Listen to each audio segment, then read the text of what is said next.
Welcome to Drawn Peak. Today, we are targeting one of the most intimidating hurdles an English learner will face: watching the phone ring and hesitating to make the call. Staring at a dial pad can trigger a very real physical anxiety, a phenomenon known as telephobia. Your heart races, your palms sweat, and a routine task suddenly feels like a high-risk operation. The root of this fear is entirely logical. When we speak face-to-face, we rely heavily on visual cues. A quick smile, a nod, or a simple hand gesture instantly confirms that the other person understands our meaning. The telephone strips away every single one of those physical anchors. You are left with a disembodied voice, often filtered through static or a bad connection. It feels like flying blind, and in that void, the brain easily freezes. Yet, avoiding the phone entirely is impossible. Eventually, you have to navigate the high-stakes reality of booking a doctor's appointment or scheduling a professional consultation in a second language. Surviving the invisible void of the phone line depends on standardizing the conversation into predictable, manageable steps. A successful business call requires dropping spontaneous translation and relying instead on pre-built linguistic chunks. When initiating a request, many learners directly translate their intentions, leading to the phrase, "I want an appointment." In a professional English context, this exact phrasing comes across as abrasive and overly demanding to a receptionist. We replace it with a softer approach. "I would like to make an appointment." It establishes a professional tone.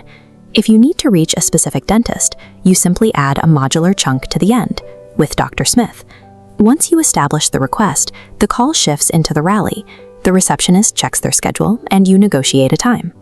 Rather than asking if the office has free time, ask, "Do you have any openings on Tuesday?"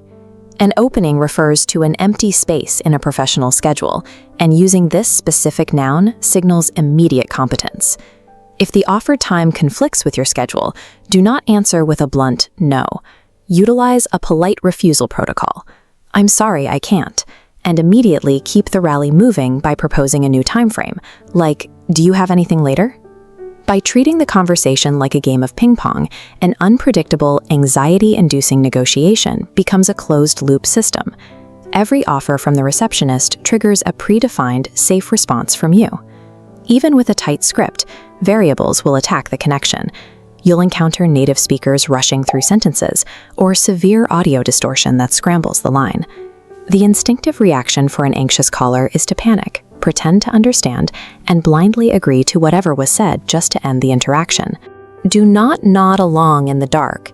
Instead, deploy active listening tools, which function as an emergency brake to halt a collapsing conversation. The most immediate recovery tool is a single word: "Sorry?" Spoken with a rising, questioning intonation, it quickly signals that you missed an audio cue and prompts the speaker to pause. If the connection remains muddy, escalate to a formal rescue phrase. "Could you repeat that, please?" This forces the native speaker to consciously reset their pacing and articulate their words. Deploying these recovery tools demonstrates professional control.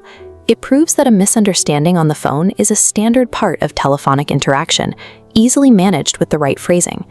Combining the opening statement, availability negotiation, and recovery breaks maps the interaction onto a single timeline.